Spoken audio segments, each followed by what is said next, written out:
শীতের দিনে সিলেটিদের জনপ্রিয় হচ্ছে আচার, আর সেটা যদি হয় জলপাইয়ের আচার, কেমন হয় বন্ধুরা? আসুন আজকে আপনাদের দেখাবো জলপাইয়ের আচার কিভাবে তৈরি করতে হয়।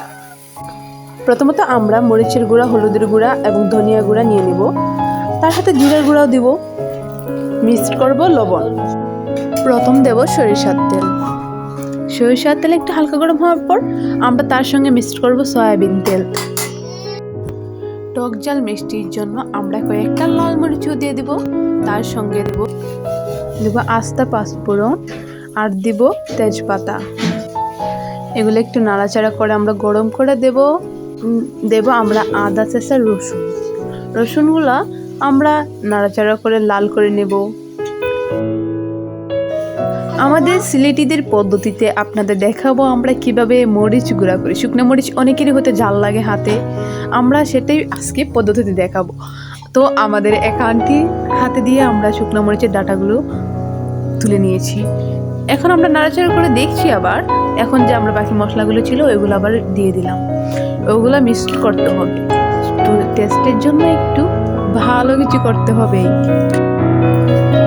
এখন আমরা দিয়ে দেবো জলপাই।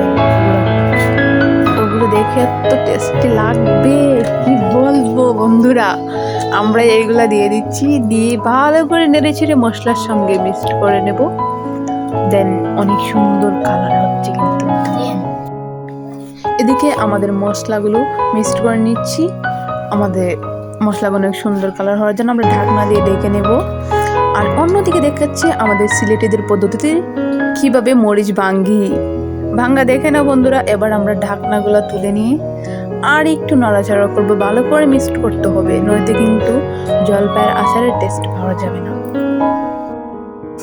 এইভাবেই নাড়তে থাকুন যতক্ষণ না পুরো মশলার সঙ্গে জলপাইটি মিক্স না হচ্ছে।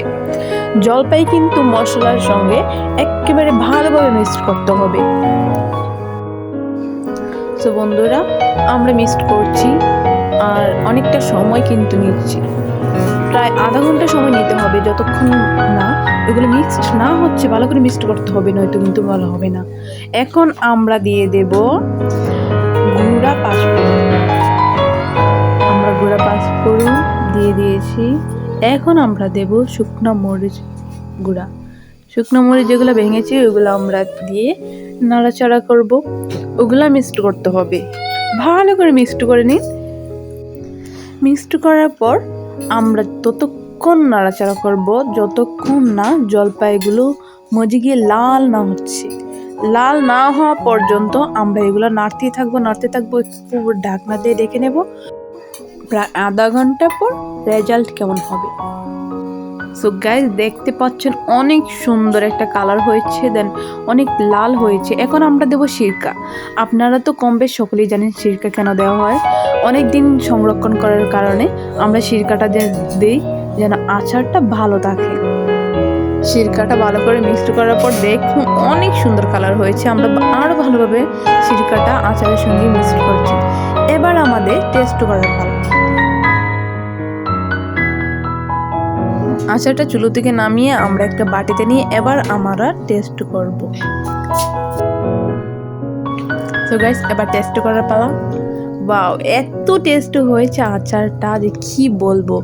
সো গাইস আপনাদের কাছে ভিডিওটা কেমন লেগেছে অবশ্যই কমেন্ট বক্সে জানাবেন। ভালো থাকবেন সবাই, আল্লাহ হাফেজ।